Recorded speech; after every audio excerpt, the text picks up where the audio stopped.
Okay, welcome to part two of the profit and loss sheet.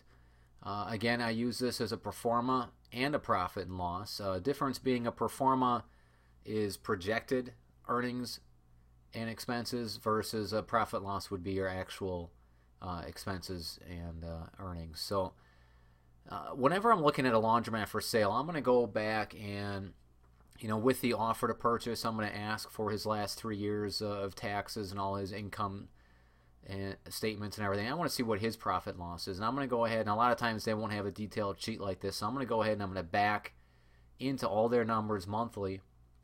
And the reason I'm doing this is I want to see what months are good months, what months are bad months. I want to just get a good idea, a good snapshot of this business over the last 12 months.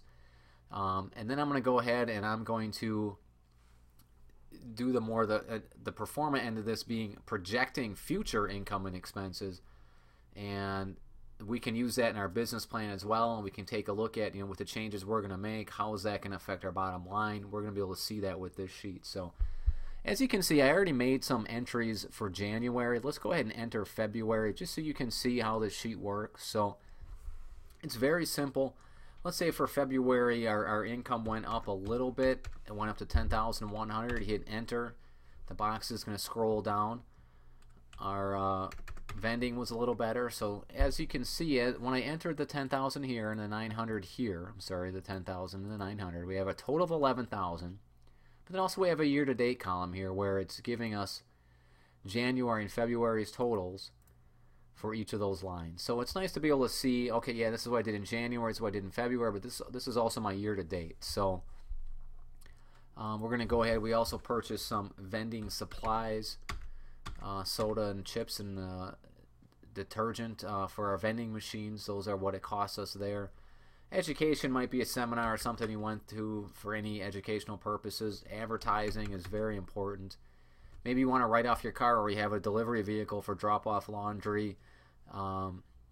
Either way, you have that line there if you need it. There's always going to be some business licenses and permits that are going to renew at certain times throughout the year. Payouts, what that would be, a payout, an example there is if a customer uses a washer or dryer and they have a problem and they fill out a problem card, and you're going to have to mail them a free wash, which I usually like to send them a free Venn-sized box of detergent with that refund. It's going to cost you a little bit more in postage, but it just kind of, it's just another way to say, here, I'm sorry, we really appreciate your business, and here's a full refund for that triple loader plus a box of soap. So this is where we're going to enter those payouts, which hopefully won't be $50 a month, but we have that line there. So any charitable contributions, computer and internet expenses. I do believe that every laundromat needs to have security cameras. The camera systems nowadays, they're all web-based programs that can be viewed on any internet connection around the world. So that's great. If you're on vacation or you're at home and you just want to see if there's anybody at your store, you can log onto your computer and look at your store right from home. So of course you're going to have an internet connection at your laundromat for that. So you're going to be paying for that. Another thing is you may want to offer Wi-Fi. If you have an internet connection there, all you need is a wireless router. Put the password on the wall or just keep it open all the time, and you have Wi-Fi. It's really that simple. So dues and subscriptions might be for some magazines or newspapers that are coming daily. Obviously, you're going to need a business owner's policy for insurance. This interest expense, some people like to break down interest versus principal monthly. Principal technically isn't an expense when it comes to a loan, but your interest is still an expense. I usually just enter the interest and principal payment as one payment on the debt service line. So I'm going to leave that blank. Janitorial expense, maybe mops or floor soap, whatever. That's what that would be. Miscellaneous expense is something that's maybe doesn't fit into one category or another. Payroll expenses, I know you're thinking, boy, it's an unattended laundry, I don't want to have payroll, but maybe you're going to hire a cleaning company, whether you're going to hire them as an employee or you're going to contract that work out. I recommend contracting it. You'll save a little bit that way.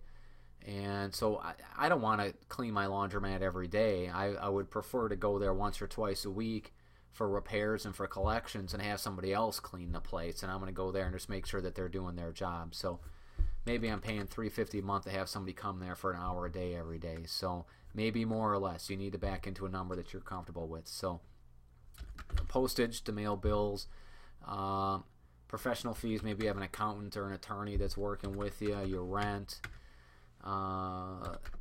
stuff is gonna break, so you have expenses there. Security expense, you have to have some type of an alarm. Even on an unattended laundry, the doors are gonna lock at 10 or 11 o'clock or whatever time. It's not a bad idea to have an alarm that automatically sets itself at midnight and runs through the night and disarms itself in the morning. Telephone expense, so here, small tools and equipment in case you need to buy something special. Telephone expense. Trash pickup. Unfortunately, those dumpsters are expensive. So we're going to scroll down here. We're going to have some electric charges, some natural gas, and some water charges. And, of course, our loan payments. So there's enough lines for all of that. So then, now you can see that not only can we see our January totals and our February totals, but we also have a year-to-date total expense there and our net income there. So this sheet's great for looking at those numbers at a glance. I really like it, so I can take 2 years and I can look at, for an example, 2015 versus 2016. I can look at those 2 years and I can line the sheets up. And I can go, oh, look, in February, this happened or that happened versus last year. And it's just a nice, quick reference sheet to have to monitor your income and expenses. And it's great for purchasing a business.